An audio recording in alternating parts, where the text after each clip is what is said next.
By the time you guys are done watching this video, you're going to be up to speed on everything you need to know for Week 18. I'm talking seeding situations, clinching situations, playoff scenarios, everything under the sun. I went the extra step for you guys this week because you know as well as I do, with Week 18, it's madness. It's a combination of preseason, meaningless games, and postseason games all mixed into one, and a bunch of other slop along the way. But it's a fun one, and if we pick our spots, I think we can have a really great week to close out the regular season. So sit back, buckle up, let's make it happen. Hey, Dave Loughran here on Twitter at Loughy_D. Hit your boy up if you haven't done so. And hey, appreciate you guys being with me all year. It means a lot. We've had a really fun and good season. Some good weeks, some bad weeks, but overall, and last week was a solid one, huh? Come out on top. But if nothing else, keep this in mind when we go into this video.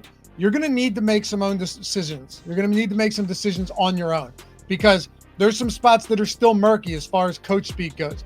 But know this, you have games that are essentially playoff spots, like Saturday, right? Cincinnati, Pittsburgh, that's a playoff atmosphere.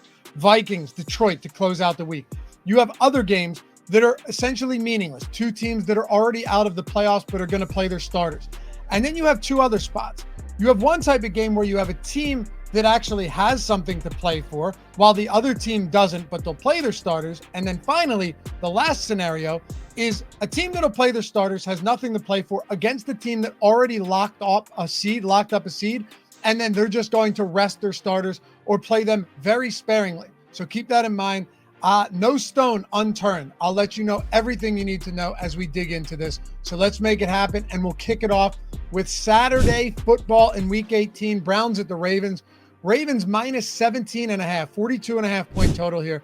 All right, so 17.5 points is a big number. Only because I wouldn't be too surprised if the Ravens jump out to an early lead and take their foot off the gas, knowing that they're playing next week they're playing next week in the wild card round.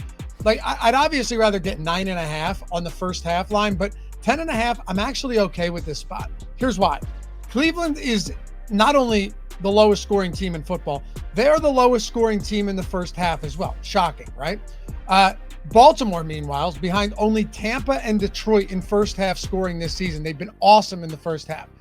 Jameis is expected to be the emergency backup, inactive, which is good because you don't love betting big spreads against Jameis. Sometimes he just pops off. So Kevin Stefanski said he's going to use or could use a combination of Dorian Thompson-Robinson. Look, he's not very good. And Bailey Zappi. The Ravens clinched the AFC North with a win here. If you wanted to lay the 17.5, go for it. But I'd rather bet on Baltimore steamrolling Cleveland early on in the first half.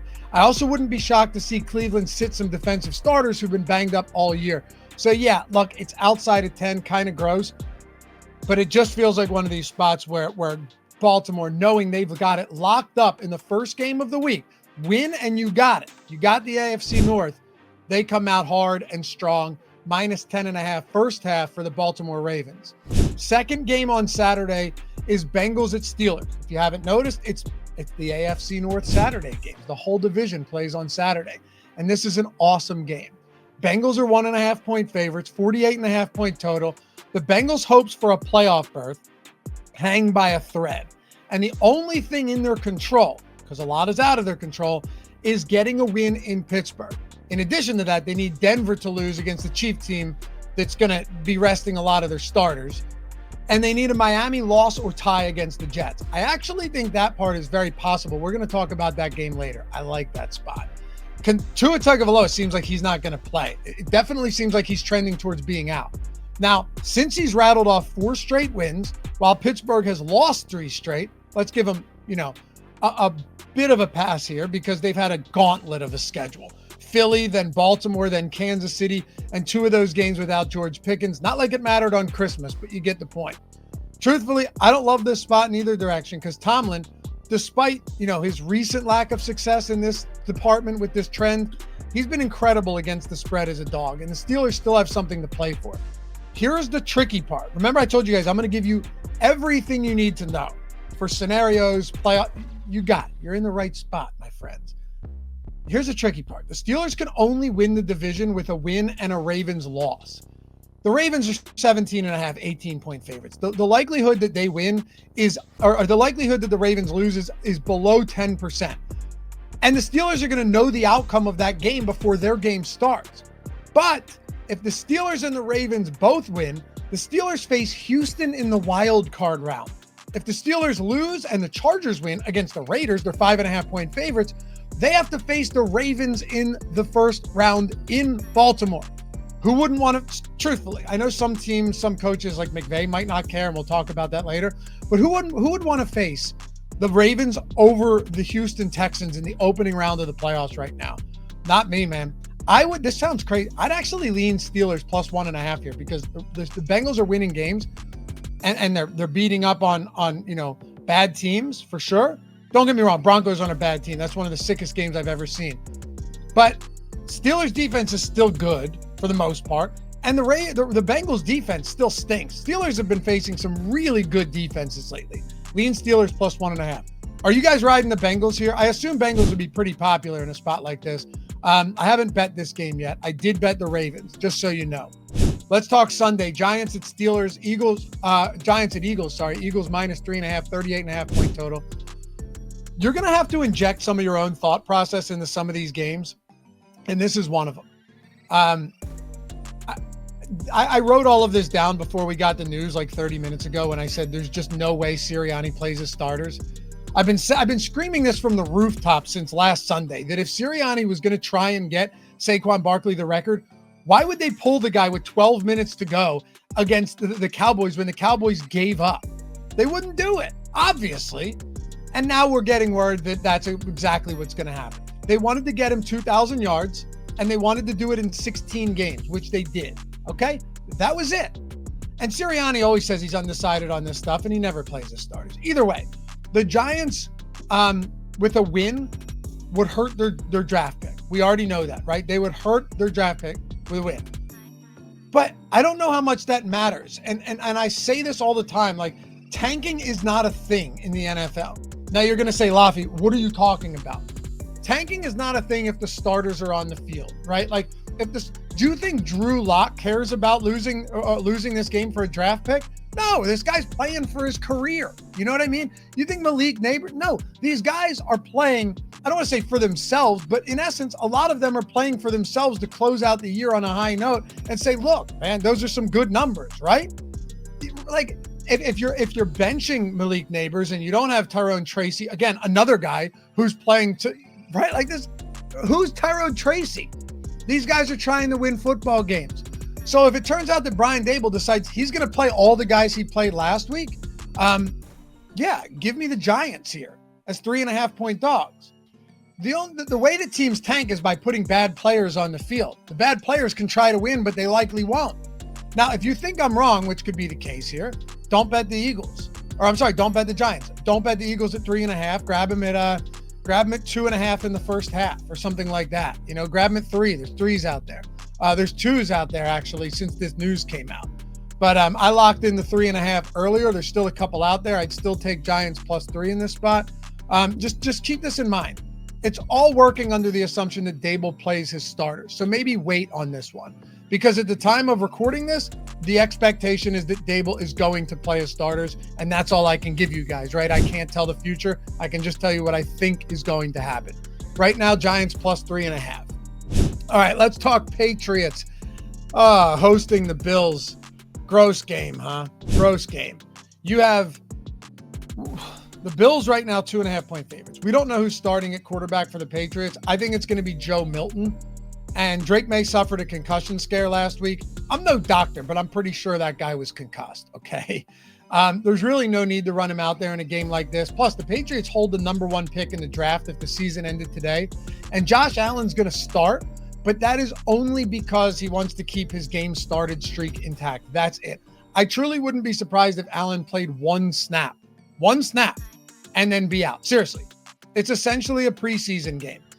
If anything, give me under 38.5. I'd be surprised to see fireworks here, but a gross game overall. Lean under 38.5 for this one until we get more news. Saints at the Bucs. And by the way, if Drake May was starting, why would the Bills be favored in this game? You know, we already know that Josh Allen's only going to play like maybe a drive, if that. I think less. Saints at the Bucs. Bucs 13.5 point favorites, 43.5 point total. Darren Rizzi could try and get the boys up for this one in a potential spoiler spot, but I don't think they're going to have any juice left. I know Derek Carr is questionable, and both Alvin Kamara and Chris Olave want to play, but what is the point? Sure, they could, but it seems highly unlikely. With nothing, why? Why do it? If the Bucs win this game or they tie, they clinch the NFC South. That's all they need to do. They 100% control their own destiny. They're firing on all cylinders heading into this one. And credit this team, man. How do you not love the Bucs? I'm an Eagles fan, but I've been rooting for the Bucs. They've overcome a ton of hardship and injuries this season, and they're still here. And Baker Mayfield's going to throw 40-plus touchdowns, maybe 4,500 yards this year. No one's talking about it. It's nuts. Like, this guy has been resurrected from the grave. He's awesome. Anyway, they could clinch the 3 seed, too. If they win and the Rams lose, and McVay seems like he's going to be sitting his starters, they got the 3 seed. It's all systems go here. I think we just have to lean on what's working, even if it's the chalky play. We bet the 13.5 on the Packers last week. They won, 34-0. You could see something similar here. I don't know. I'm not betting the Saints, though. Not against a good team. Bucs minus 13.5. Texans at the Titans. Titans minus 1, 38.5 point total. Okay, so I have a read on this game. Tell me if you guys are with me, against me. Let me know in the comments. I read and respond to all of them. I appreciate you guys interacting all year long. D'Amico Ryans is not happy with this football team right now, and he absolutely shouldn't be. They've been flat out bad. If they limp into the postseason, it's going to be a first-round exit. Look, as an Eagles fan, and any of you Eagles fans out there, you can all attest to this. They completely collapsed late in the year, right? They got shit on by the Cardinals, by the Giants. It was terrible. And then the Bucs smoked them in the wild card round. Has there ever been a better get-right spot than this, though? Like, first of all, this is against a Titans team that just a few weeks ago embarrassed the Texans in Houston. Here's what I'm doing. Texans first half money line, because we already know D'Amico Ryans is going to play these guys, but I think it could be a preseason type scenario where it's like, hey, good first half, and then Davis Mills and backups come in for the second half. If they come out flat for this one, with all of the starters, I honestly believe it's a wrap, especially after a truly embarrassing showing on Christmas Day. And you guys know I love betting teams after a blowout loss, right? Especially on national television. Give me Texans minus 0.5 point in the first half. I bet this on Caesars and threw it into the Discord at plus 115, getting plus money on that. I'm going to take that all day long.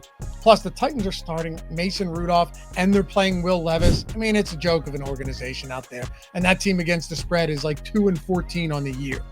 Panthers at the Falcons. Falcons 7.5 point favorites, 47.5 point total. I've been dialed in on this Panthers team lately. Let me tell you.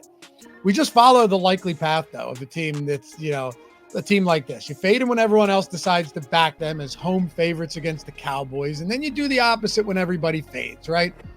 By the way, we hit that Bucs minus 19.5 alt spread at plus 360 on Bet365 last week. Yeah. Oh, and if you're not on Bet365 yet, if you're in any of those states, don't be silly, man. Collect them. $150 in bonus bets when you bet $5 on whatever you want. The moment that bet settles, bang. $150 in bonus bets instantly injected into your account. Here's what you do. Links in the description and the pinned comment, right? Either or. Whether you're mobile, whether you're on desktop, doesn't matter. Click that. Take a minute to instantly verify yourself. Deposit $10, bet only 5 of it. That's it. The moment it settles, you're in. Doesn't matter what you bet, win or lose. $150 in bonus bets that you didn't have at the time of watching this video. So bookmark that link, pull it up, pause the video, whatever you need to do. Bet365 is giving you $150 in bonus bets simply for betting $5 on whatever it may be. 21 years or older to gamble. Gambling problem, call or text 1-800-GAMBLER. But yeah, that was a nice one. We got good odds on that, all the way up to 19.5. It was a good way to come in on the end of the season. But I guess you could kind of call this a spoiler for the Panthers, but it really isn't, right? Like, the odds give Tampa a 90+% chance to win the division and make the playoffs. So even if Atlanta were to win, they'd still be banking on the Bucs to lose to the lifeless Saints team. Maybe the Panthers compete here to close out the year. Bryce Young's definitely been better since he returned to the starting lineup, but the Falcons will likely just take the pressure off Michael Penix by bludgeoning the Panthers with Bijan Robinson, who's been fantastic. There's a couple 7.5s out there, and that's where I'm leaning right now. I haven't bet it yet. I might. The Falcons know they need help to win this division, but it's still a must-win spot, right? If they were to miraculously get in. So with that in mind, Falcons -7. Look, I know we're going with a lot of favorites, but these just feel like a lot of potential blowout spots to me this week. Jaguars at Colts. Colts -5, 45.5 point total. Coming off a brutal season-ending loss to the Giants last week, I don't know what to make of the Colts. I said it earlier. Normally, I love betting teams coming off a bad loss or a blowout loss, especially when they're better than they looked the week before and people, get gun shy on them and are like, man, I don't think I can go near them. But this is different because there's zero implications and the season's essentially over. The season's over for the Colts, for Steichen, for all of those guys. We don't know if it's going to be Flacco or Richardson. I don't know how much that matters. I'm steering clear of this one altogether. We got 16 games on this slate. This isn't one I like. Give me the pass on here. Commanders at the Cowboys. All right, 44 point total. Commanders 4.5 point favorites. The seeding actually matters here for Washington, considering they get the Eagles if they finish as the 7th seed.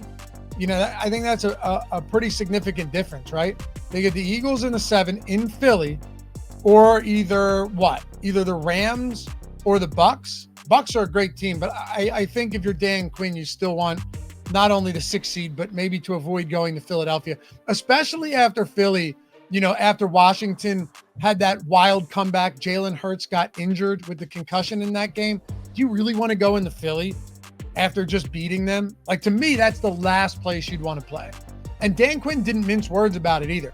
All gas, no brakes, and the seeding portion is really important. I'm paraphrasing, but that's essentially what he said. So to me, this is a Commanders -4.5 spot. A motivated team against the Cowboys squad who legitimately gave up last week in Philly and has already booked their flights to Cancun. Give me Commanders -4.5. Bears at Packers. Packers -10, 40.5 point total. We amazingly got the cover for Chicago on Thursday, but it wasn't because we got any help from Caleb Williams in the offense. Now, was it? The fact that Seattle, I really believe this, and I talked about it on Thursday. The fact that Seattle knew they were basically toast if the Rams won, and that the actual game they were playing was essentially meaningless, that helped us a lot. And that's why we bet it. Even if Seattle lost that game, it didn't matter, because if the Rams lost, then Seattle would still need to beat them in week 18. If the Rams won, then it was over. Seattle's already eliminated now. But man, how ugly was that?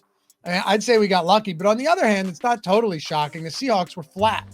Still, this Bears offense is bad. The Bears offensive line is bad. Caleb Williams so far, say what you want, he's been pretty bad. He was pressured on 55% of dropbacks, which is terrible. He took 7 sacks. He completed 4 of 12 passes under pressure for 46 yards and an interception. He averaged 4.4 yards per attempt in that game and was 0 for 5 on deep attempts. Things never looked worse. Now they'll be in freezing cold Lambeau. It's going to be 19 degrees to close out the year. What motivation at all do they have? Just give me the Packers here. I told you, I know it's a lot of favorites, but what can I do? LaFleur already said they're playing every game to win. And with a little help from the Cowboys this week, they could grab the 6th seed and avoid traveling to Philadelphia for the wild card round. I think the spread should actually be bigger. Packers, God, a lot of favorites, but Packers -10. Dolphins at Jets.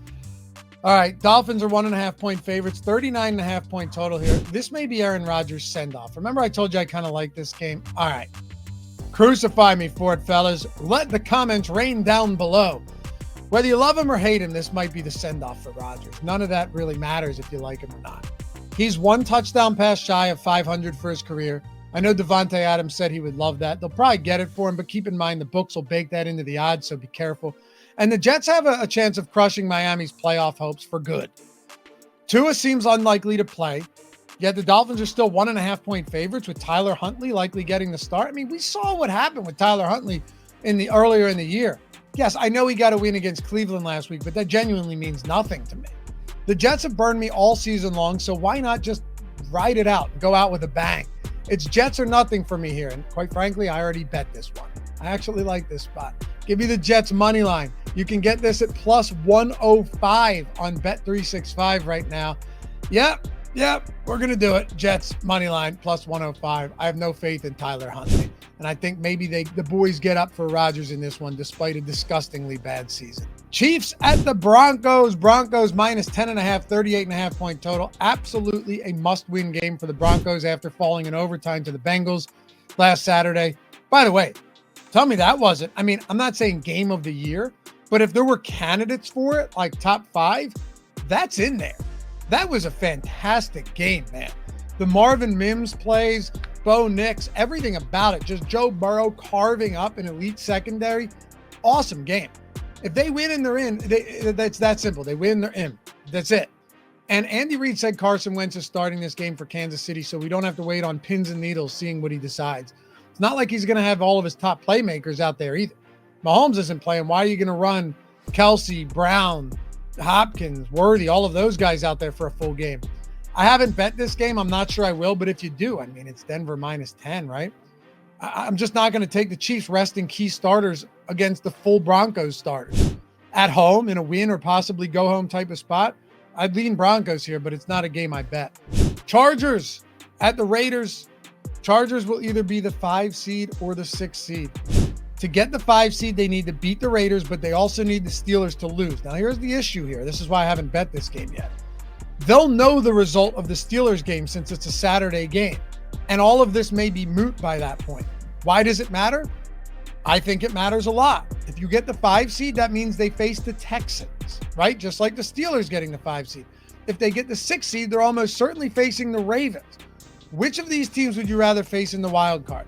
A team that's very good and playing great football, or a team that is on their last leg, who just lost one of their best receivers for the season, that's limping into the playoffs?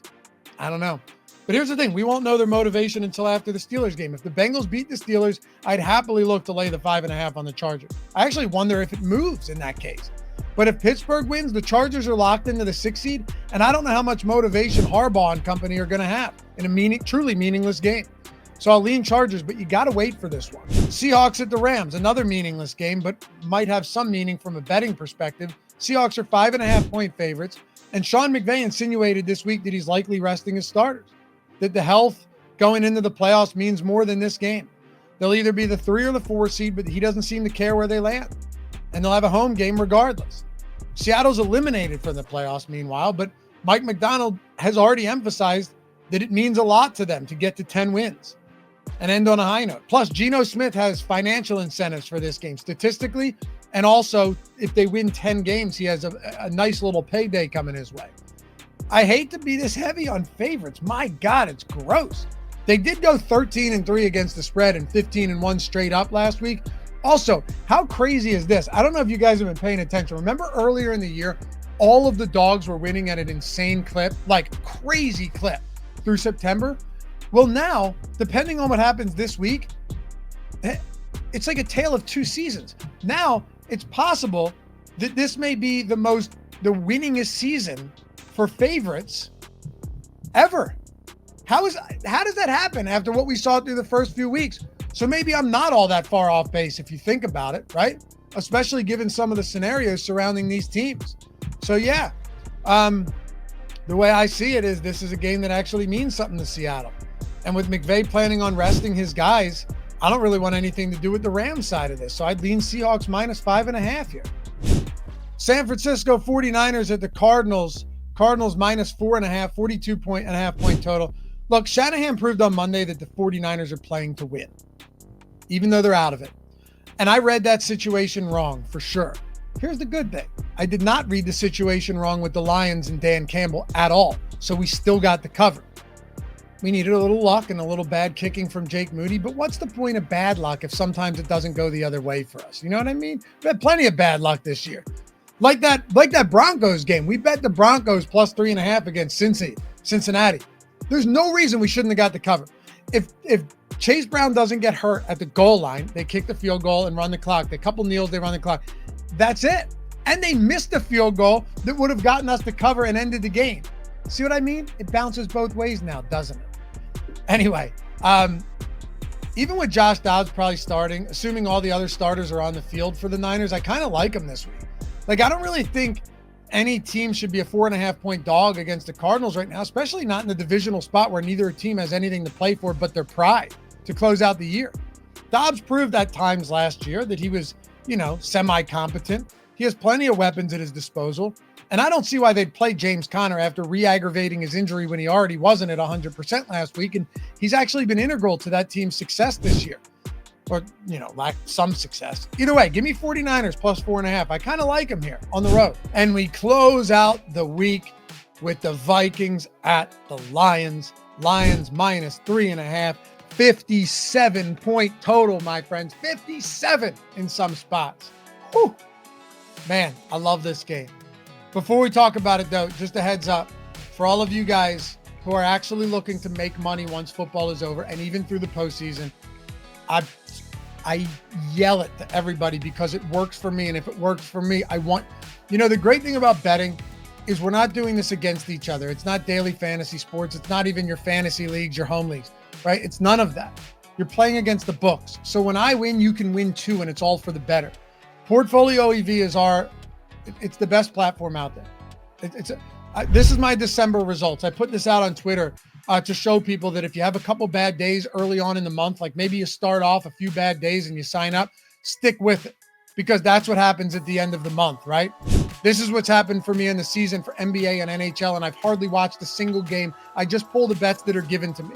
That's it. It's a market-based approach. We're finding the discrepancies in the markets. We're calculating the true odds, and I'm betting every single bet straight from my phone 100% of the time. With the mass entry tool, I can get up to 20 bets at a time, 100 plus bets a day in less than 20, 30 minutes of effort, no time commitment, and we're just raking the money in. If you're watching this before New Year's is over, use promo EV25 at checkout. That'll get you your first month for $25. That's it. Stick with it. You got a whole month to try it. Links in the description and in the pinned comment. I promise you guys it's going to be fantastic for you if you do it right. And if you're watching after Wednesday, after New Year's Day, use promo code ROI at checkout and you'll still get a 50% discount. First month for only $50. You're going to make it back in spades. If you have any questions, leave it in the comments. My DMs are always open as well. Come check it out, man. The results speak for themselves. And for all of our users, the results speak for themselves. It's an awesome tool. And throughout the spring with no football, here you go. A way to make money without having to know anything about the other sports. Anyway, let's talk about Lions and Vikings. 57-point total. I don't recall anything that high this season. What a way to close out the year, too. Like, the winner locks up the 1 seed, home field advantage, and a first-round bye, while the other falls to the 5 seed and has to play on the road in a wild card weekend. Insane. It's just unthinkable that the Lions could be the 5 seed in this game, or even the Vikings for that matter. But the Lions have gotten a lot of media hype, rightfully so. You know what I mean? And it was just like all season long, it's all anybody talked about. But you could also argue the Vikings just haven't gotten the respect they deserve. And that's why people look at anyone that's watched anything is like, man, the Lions, right? How could they be the 5 seed? I hear you. But here we are. And given the health of Minnesota right now and the fact that the NFC North games have been so insanely competitive this year, outside of a few involving the Chicago Bears, I just have to grab Minnesota at +3. It's still minus 110 on Bet365 as well. And we saw Ben Johnson, offense coordinator line, Ben Johnson's offense put on a show on Monday Night Football. They won in a shootout, but Brock Purdy was able to move the ball at will against that banged up Lions defense until he got hurt. It's just such a massive game for both teams that I don't anticipate either of them coming unprepared, obviously. Early in the season, too, Detroit squeaked out a narrow 2-point victory in Minnesota, but they were far healthier at the time as well. If you like Detroit here, by the way, pay a little bit extra for the 2.5. That's my opinion, at least. But I'm going to take the 3 with Minnesota. I can't wait for this game. What an amazing way to close out the year. I thank you guys for hanging out with me all season. I'll be back for wild card, division, championship, Super Bowl, all that stuff. Sides, props, everything you could think of. We'll be here throughout the playoffs. You know where to be. Thanks for tuning in as always. Hope to see you over there on OddsShopper on Portfolio EV. Download the app, jump in the Discord, say hello. Until next time, good luck this week. Peace.